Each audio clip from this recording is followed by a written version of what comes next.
2 இளம் ஜோடியில் உள்ளே வர்றாங்க. ரொம்ப சிரித்து பேசிக்கிட்டே உள்ளே வந்து உட்காடுறாங்க. உட்காந்து 2 பேரும் அந்த பொண்ணு அழகாக தானே இருக்கா, அவன் நல்லா ஹேண்ட்ஸமாக தானே பார்க்கலாம்ல, அவங்க ஆளுக்கு ஒரு மொபைல் பார்த்துக்கிட்டு இருக்காங்க. இப்படியான நம்மளுடைய வாழ்க்கையை என்னன்னா வெர்ச்சுவல் உலகம் தீர்மானிச்சுக்கிட்டு இருக்கு. இன்றைய வாழ்க்கையில் எல்லோரும் கையில் ஒரு மொபைலை வச்சு ஷார்ட் ரீல் பார்த்துக்கிட்டு இருக்கோம். இங்கே 2 விதமான மரபு இருக்குது. சங்க இலக்கியத்திலே பார்த்தீங்கன்னா வைதிக மரபு உள்ளே வந்துருச்சு. என்ன, வைதிக சனாதன மரபு இருக்குது, இன்னொன்று ஆவைதிக மரமான ஜைன மதமும் பௌத்த மதமும் இருக்குது.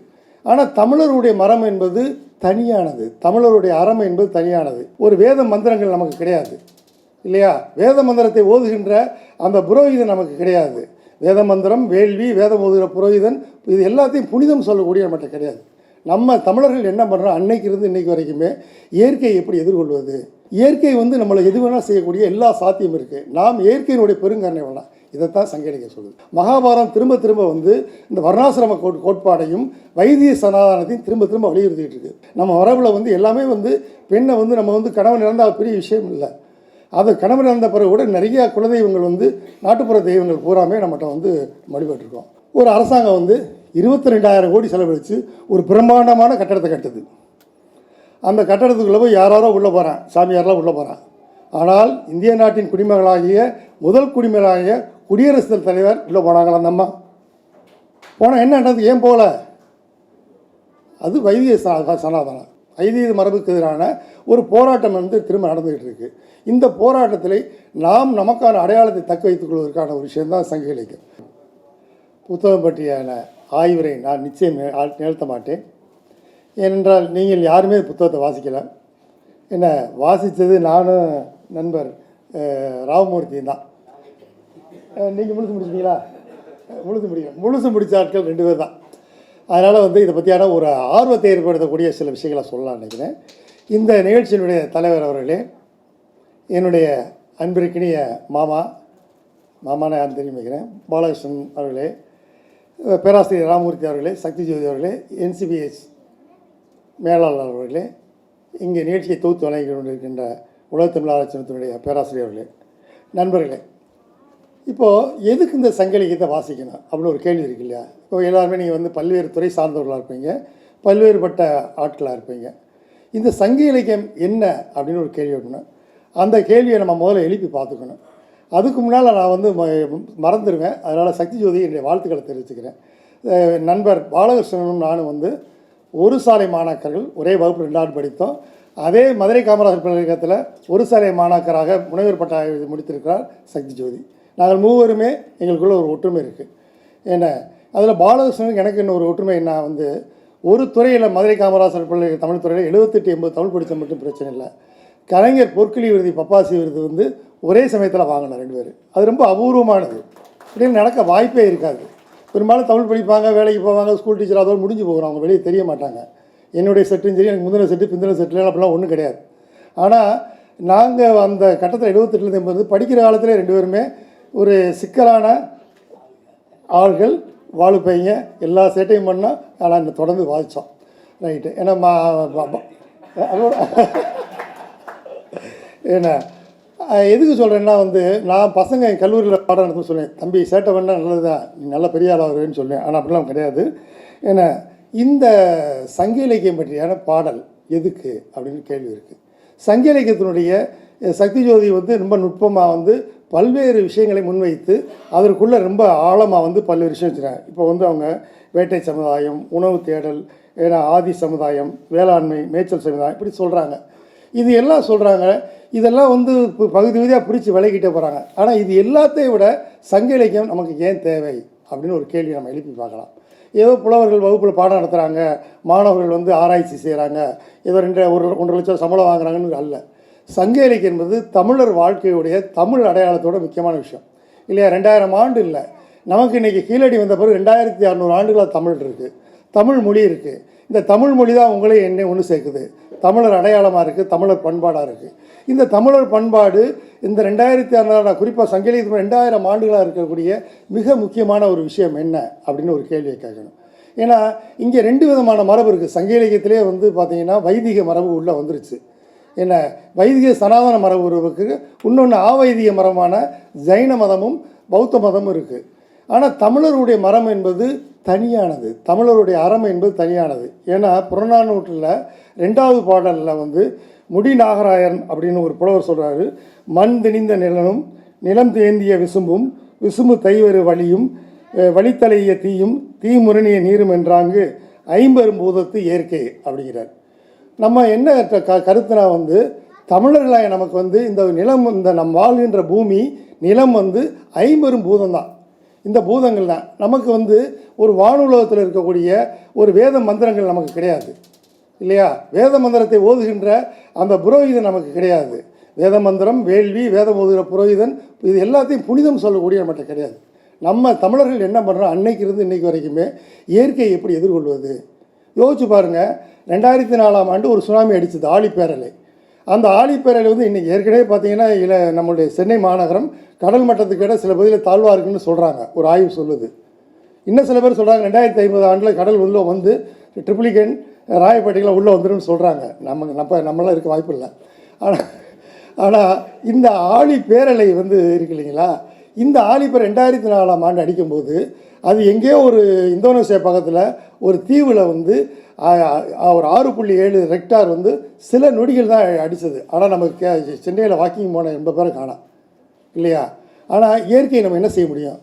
இயற்கையை நம்ம ஒன்றுமே செய்ய முடியாது. இயற்கையுடைய பெருங்கரணையில் தான் நம்ம வாழ்ந்துகிட்டு இருக்கோம். இன்றைக்கி சென்னை அந்த ஆழிப்பேரலை மட்டும் அது ஒரு 10 நிமிடம் நாங்கள் வந்து அந்த இந்தோனேஷியாவில் மட்டும் அந்த நிலம் அதிர்ந்திருந்தால் சென்னை இருக்காது, தமிழ்நாட்டின் கடற்கரை இருக்காது இல்லை, கடல்கோள்னு சொல்கிறோம் இல்லையா? அப்போ இயற்கையை நான் எதுக்கு சொல்கிறேன்னா, சங்க இலக்கியம் என்பது இயற்கையை விவர வானுலகத்தை பற்றியான இல்லாத கற்பனை சொல்லக்கூடிய புனிதத்தை கட்டமைக்கிற பிரதி அல்ல. சங்க இலக்கியம் என்பது மனிதர்கள் இயற்கையை என்ன செய்ய முடியும். 2015 ஒரு வெள்ளம் வந்தது இல்லையா சென்னையில், 2015 15 என்ன இருந்தது நம்ப முடிஞ்சதா? ஒரு இரவில் அதுக்கு ஒரு திறந்து விடப்பட்ட செம்பரம்பாக்கம் ஏரியும் அதை ஒட்டி நடந்த சென்னை மிதந்தது பார்த்தீங்கன்னா, நான் இப்போ சென்னையில் இருந்தேன். ஒரு நண்பர் கூட வந்திருக்க நண்பர் சொன்னார், பயந்து போய் நான் நைட்டு பஸ்ஸை பிடிச்சி வந்தாச்சு இங்கே போயிட்டேன் சார் அப்படின்னா. ஏன்னு கேட்டேன். அப்போது இயற்கை வந்து நம்மளை எது வேணால் செய்யக்கூடிய எல்லா சாத்தியம் இருக்குது. நாம் இயற்கையினுடைய பெருங்கருணை வேணாம். இதைத்தான் சங்க இலக்கியம் சொல்லுது. சங்க இலக்கியம் என்பது ஏதோ இல்லாத வானுலகத்தில் இருக்க மனிதர்களை அழைத்து போகவில்லை. இப்போ தமிழருடைய அறம், நமக்கு ஒரு அறம் இருக்குது. இந்த அறத்தை என்ன சொல்லுது? இப்போ சக்தி ஜோதியுடைய இந்த சங்க இலக்கியம் பற்றியது வந்து மீண்டும் மீண்டும் சொல்லிக்கிட்டு இருக்கு. மீண்டும் மீண்டும் நம்ம முன்வைக்கிறோம் இல்லையா? நீங்கள் இந்த பிரதிகளை வாசிப்பதன் மூலம் நாம் நமக்கான ஒரு அடையாளத்தை உருவாக்கிறோம். சங்க இலக்கியத்தை பற்றி ஒரு அடையாளத்தை முன்வைக்கிறது. இப்போ நீங்கள் ஒரு சின்ன விஷயம் எடுத்துக்குவோம். சிலப்பதிகாரத்தை பற்றி நண்பர் ராமமூர்த்தி சொன்னார். நான் என்ன சொல்லுவேன்னா வந்து எனக்கு அரசியல் பேசாமல் எதுவுமே இருக்க முடியாது. ஏன்னா அரசியல் பிழைத்தோருக்கு அறம் கூற்றாகுங்கிறான். புறநானூறு முழுக்க அரசியல் இல்லாமல் எதுவுமே இல்லை. இப்போ சிலப்பதிகாரத்தை வந்து பல்வேறு விதமான வாசிப்பு இருக்குது. இப்போ மகாபாரதம் இருக்குது. மகாபாரதத்தை ஏன் வாசிக்கிறா திரும்ப திரும்ப போட்டுக்கிட்டு இருக்காருன்னா, மகாபாரதம் திரும்ப திரும்ப வந்து இந்த வர்ணாசிரம கோட்பாடையும் வைத்திய சனாதானத்தையும் திரும்ப திரும்ப வலியுறுத்திக்கிட்டு இருக்குது பல்வேறு வழியில். ஏன்னா வேதத்தை நீ வாசிக்கக்கூடாது, வேதத்தை நீ சூத்திரன் 4ஆம் ஜாதி வாசிச்சேன்னா கால் ஈயத்தை காய்ச்சி ஊற்றின்னு சொல்லிட்டான் மனு தர்மத்தில். அப்போ அவன் என்ன சொல்கிறான்னா, பொதுமக்களுக்கு அப்புறம் எப்படி கொண்டு போகிறதுன்னா, இந்த ராமாயணம் மகாபாரதம் வச்சுட்டு திரும்ப திரும்ப உள்ள நுட்பம் வாசித்து பார்த்தீங்கன்னா, அந்த மகாபாரதம் ராமாயணம் என்ன சொல்லுதுன்னா, இந்த பிரதிகள் வந்து ஒரு மனிதர்களுக்குள்ள ஏற்றத்தாழ்வு வர்ணாசிரம கோட்பாடை வந்து திரும்ப திரும்ப இன்றைக்கு வரைக்கும் வச்சுக்கிட்டு வலியுறுத்திக்கிட்டு இருக்கு. ஆனால் தமிழ் மரபு என்ன, தமிழர் அடையாளம் என்னென்னா, நீங்கள் சிலப்பதிகார காலகட்டத்தில் கண்ணகி ஒரு பெண். கண்ணகி வந்து நான் ஏற்கனவே கூட்டங்களை சொல்லியிருக்கேன், கேட்டிருக்கலாம். கண்ணகி வந்து ஒரு வணிக குடும்பத்தை சேர்ந்த ஒரு சராசரியான பெண். அந்த பெண் வந்து கணவனை இழந்தவர், கைம்பெண், விடோ. ஆனால் அவர் என்ன செய்கிறார், இளங்கோடிகள் பத்தினி கடவுளாகிட்டார். இன்றைக்கு வரைக்கும் கும்பிட்றோமா இல்லையா? நானே 2-3 ஆண்டுகளை கடந்த 2-3 ஆண்டுகளாக வந்து அந்த குமுளி பக்கத்தில் இருக்கக்கூடிய தேக்கடி பக்கத்தில் இருக்கக்கூடிய அந்த மங்களாதேவிகளுக்கு ஒவ்வொரு வருஷம் போய்கிட்டு இருக்கேன். எனக்கு கடவுள் நம்பிக்கை கிடையாது, சுத்தமாக கிடையாது, 12 வயசுலேருந்து. ஆனால் அங்கே போய் பார்த்தோம்னா இந்த வட்டமில் ஒரு 50,000 பேர் இருப்பாங்க. மலையாளிகள், தமிழர்கள் எல்லோரும் போய் வந்து அந்த குமுளியில் இருக்கக்கூடிய மங்களாதேவிகளில் போய் கண்ணகி வழிபடுறாங்க. ஏன் அப்படின்னா, நமக்கு வந்து ஒரு விதவியான ஒரு பொண்ணை வழிபட முடியுமா? வழிபடுவோம். நம்மளுடைய குலதெய்வங்கள் நல்லதங்காலம் தொடங்கி நம்ம வரவில் வந்து எல்லாமே வந்து பெண்ணை வந்து நம்ம வந்து கணவன் இறந்தால் பெரிய விஷயம் இல்லை. அது கணவன் இறந்த பிறகு கூட நிறையா குலதெய்வங்கள் வந்து நாட்டுப்புற தெய்வங்கள் பூராமே நம்மகிட்ட வந்து வழிபட்டுருக்கோம். ஆனால் வைதிக மரபு இப்படி செய்யுது. ஆனால் வைதிக மரபு என்ன செய்யும்னா, நான் திரும்ப இருக்கார் நம்மளுடைய அமைச்சர், இருந்தாலும் நான் சொல்லித்தான் ஆகணும். நடந்தது தானே, நான் பொய்யெல்லாம் சொல்லலை. ஒரு அரசாங்கம் வந்து 22,000 கோடி செலவழித்து ஒரு பிரம்மாண்டமான கட்டடத்தை கட்டுது. அந்த கட்டடத்துக்குள்ளே போய் யாரோ உள்ளே போகிறான், சாமியாரெலாம் உள்ளே போகிறான். ஆனால் இந்திய நாட்டின் குடிமகளாகிய முதல் குடிமகளாகிய குடியரசுத் தலைவர் உள்ளே போனாங்களா அந்த அம்மா? போனால் என்ன நடந்தது? ஏன் போகல? அது வைத்திய சனாதனம். ஆனால் நம்ம இன்றைக்கி கண்ணகியை வந்து தெய்வமாக வெளியே விட்டுருக்கோம். நாட்டரசங்கோட்டையில் இருக்கக்கூடிய கண்ணாத்தால் வந்து கண்ணகின்னு சொல்லக்கூடிய நம்பக்கூடிய மரபில் இருக்கும். இலங்கையில் வழிபாடு இருக்குது. அப்போ தமிழருடைய மரம் வந்து தமிழர்கிட்ட வந்து இந்த மேல் கீழ் வர்ணாசிரம கோட்பாடில் நம்மகிட்ட அறம், தமிழர் வந்து வாழ்க்கையில் அறம் இருக்குது. அப்போ சிலப்பதி இந்த புத்தகத்தை பொறுத்த வரைக்கும் சிலப்பதி சக்தி ஜோதி எழுதிய இந்த புத்தகம் வந்து நீங்கள் வாசித்து தான் பார்க்கணும். கொஞ்சம் சிரமமாக இருக்கும். இப்போ நம்ம பேராசிரியர் சொன்ன கூட்டை பற்றிலாம் கவலைப்படாதீங்க. அவங்க தெளிவாக வந்து சக்தி ஜோதி வந்து மானுடவியல் அப்படின்னு ஒன்று இருக்குது, நாட்டுப்புறவியல், என்ன நடந்தது, வரலாற்றை எப்படி மீட்டு உருவாக்குது, ஏங்கல்ஸுடைய குடும்பம், அரசு, தனிச்சொத்து ஆகியற்றின் தோட்டம் தொடங்கி பல்வேறு விதமான பக்தோஜல பாரதி எழுதிய மானுடவியல் எல்லா புத்தகங்களையும் வாசிக்கிறாங்க. வாசித்து இந்த பிரதியை வந்து அவங்க இன்டர்பிரட் பண்ணுறாங்க. சங்க இலக்கிய பிரதி என்பது வெறுமனை படித்து கொண்டு கழட்டி தூக்கி போடக்கூடிய பிரதி இல்லை. ஒரு 2000 ஆண்டுகள் அந்த நிலத்தில் வாழக்கூடிய தமிழர்களுடைய அடையாளமாக இருக்கின்ற தமிழ் பண்பாட்டினுடைய தமிழர் மரபினுடைய நீட்சியாக விளங்குகின்ற சங்க இலக்கியத்தை நாம் மீண்டும் மீண்டும் வாசிக்க வேண்டியிருக்கு. ஏன்னா நம்ம வந்து இன்றைக்கி எல்லா விஷயங்களும் போராட வேண்டியிருக்கு இல்லையா? நம்மளுடைய வந்து இந்த வைதீக மரபு, ஐதீக மரபுக்கு எதிரான ஒரு போராட்டம் வந்து திரும்ப நடந்துகிட்டு இருக்குது. இந்த போராட்டத்தில் நாம் நமக்கான அடையாளத்தை தக்க வைத்துக் கொள்வதற்கான ஒரு விஷயந்தான் சங்க இலக்கியம். இப்போ சங்க இலக்கியம் வந்து அவங்களுக்கு முனைவர் பட்டம் கொடுத்துருக்கலாம். ஏன்னா அந்த புத்தகத்தை வந்து அவங்கள்ட்ட தீசிஸை வாங்கி வாசித்தால் முதல் வாங்கிச்சு நான் தான் வாசித்து பார்த்தேன். அவங்களோட ஆய்வேடை வாசிச்சுட்டு ரொம்ப நல்லா அருமையாக வந்துருக்கீங்க, இது இன்னும் கொஞ்சம் எடிட் பண்ணினா ரொம்ப செம்மையாக வரணும், அவங்களும் செம்மையாக எழுதியிருக்காங்க. இது வந்து இதை முன்பகுதி முழுக்கவே வாசிக்கலாம். பின்பகுதியில் இருக்கக்கூடிய அந்த கூற்று அதை பற்றிலாம் தொல்காப்பியரை பற்றிலாம் நமக்கு கவலை வேண்டியதில்லை. முன்பகுதியில் இருக்கக்கூடிய வாசிக்கும் போது சங்க இலக்கியம் என்பது நமக்கு வந்து ஒரு முக்கிய இப்படி இது நம்ம நண்பர் பாலகிருஷ்ணன் சொன்ன மாதிரி சங்க இலக்கியமும் திருக்குறளும் நமக்கு 2 விதமான முக்கியமான பிரதிகள். இந்த பிரதிகளை யாரோ ஒருத்தங்க பேராசிரியர் மட்டுமே இல்லை, யாரோ ஒருத்தங்க கையில் வச்சுருக்காங்கல்ல, நாம் தமிழர்களாகிய நாம் பெருமை அடையலாம். ஏன்னா யோசிச்சு பாருங்கள், ஒரு 41 பெண் கவிஞர்கள் உலகத்தில் எந்த மொழியிலும் கிடையாது. கிரேக்கத்தில் சொல்கிறாங்க, அவங்க 2000 ஆண்டுக்கு முன்னால் கிரேக்கத்தில் எழுதியிருக்காங்க. ஆனால் அங்கே இவ்வளோ பெண்கள் இல்லை. ஏன்னா தாயமால் அரவாணன் ஒரு அம்மா இருக்காங்க பேராசிரியர், அவங்க மகுடு முன்னிலைன்னு புத்தகம் போடுற அந்த புத்தகத்துலேயும் சொல்கிறாங்க. அப்போ தமிழில் வந்து பார்த்திங்கன்னா பெண்ணை மதிக்கக்கூடிய, பெண்ணை போற்றக்கூடிய, பெண்ணை வந்து அடையாளப்படுத்தக்கூடிய, இயல்பாக கருதக்கூடிய ஒரு போக்கு இருக்குது. இந்த போக்கை வந்து நம்ம என்னென்னா அடுத்த தலைமுறைக்கு நம்ம கொண்டு செல்ல வேண்டும். பெண்ணை வெறுமன பொருளாவோ ஒரு போக பொருளாக இருக்கின்ற இந்த இடத்துல தான் வந்து சங்க இலக்கியம் பற்றியான மிக நுட்பமான ஒரு விரிவான ஒரு செய்தியை சொல்லியிருக்காங்க.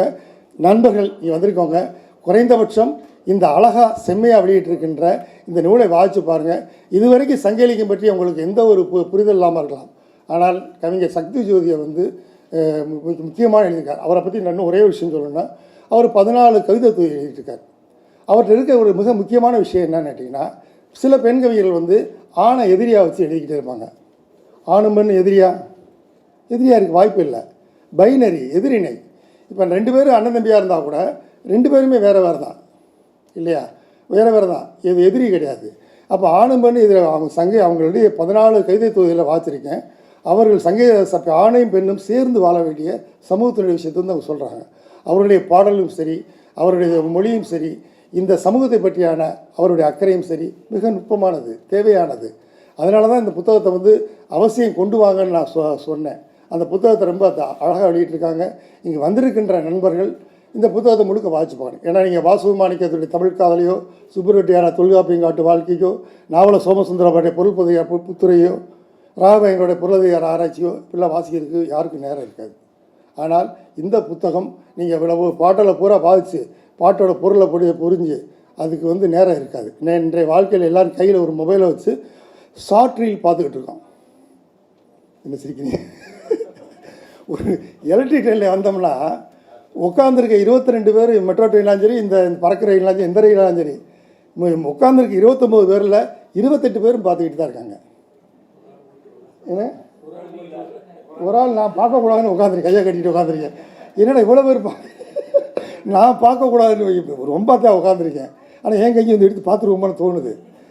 ஆனால் இதில் என்ன விஷயம்னா, நான் கிண்டலுக்கு சொல்லலை, 2 இளம் ஜோடியில் உள்ளே வர்றாங்க.